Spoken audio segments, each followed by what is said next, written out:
소송으로 하게 된다면 두 가지 고민이 있을 수 있는데요. 내가 소송을 혼자 진행하는 것과 전문가의 도움을 받는 방법이 있습니다. 분할할 재산이 있거나 아이가 있는 경우 반드시 변호사의 도움을 받으셔야 합니다.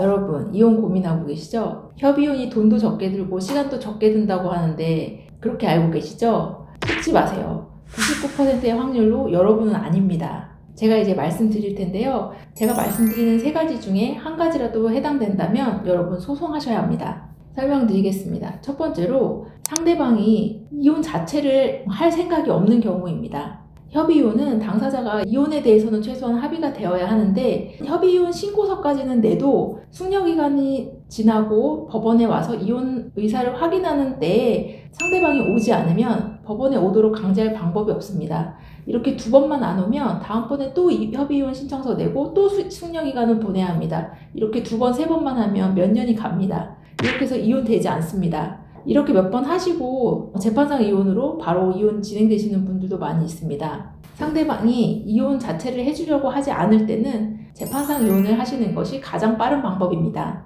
두 번째로 재산 분할에 관한 의견 차이가 큰 경우인데요. 분명히 부동산이 하나라도 있으면 이건 우리 엄마가 해줬다. 네가 한 게 뭐가 있냐. 다 내 돈으로 벌었다. 이렇게 다툼이 시작됩니다. 두 분 사이에 다툼을 하게 되다 보면 서로 감정 싸움이 되어서 같은 결론을 가지고도 대화가 안 되기 시작합니다.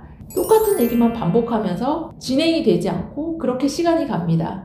법원이나 대리인 같은 제3자들의 개입을 통해서 감정적이지 않은 이성적인 판단을 해서 진행을 해야 훨씬 신속하게 이혼이 진행될 수 있습니다. 세 번째, 미성년 아이가 있는 경우입니다. 미성년 아이가 있는데 두 사람 다 양육을 하겠다고 하는 경우는 협의이혼 할 수 없습니다. 협의이혼에는 재산분할까지 한꺼번에 해야 되진 않지만 양육권에 관해서는 명확하게 정해야 합니다. 양육권을 둘 다 주장하는 경우는 재판상 이혼을 해야만 이혼이 가능합니다. 이 세 가지 유형 중 한 가지라도 해당된다면 소송으로 진행하셔야 합니다. 소송으로 하게 된다면 두 가지 고민이 있을 수 있는데요. 내가 소송을 혼자 진행하는 것과 전문가의 도움을 받는 방법이 있습니다.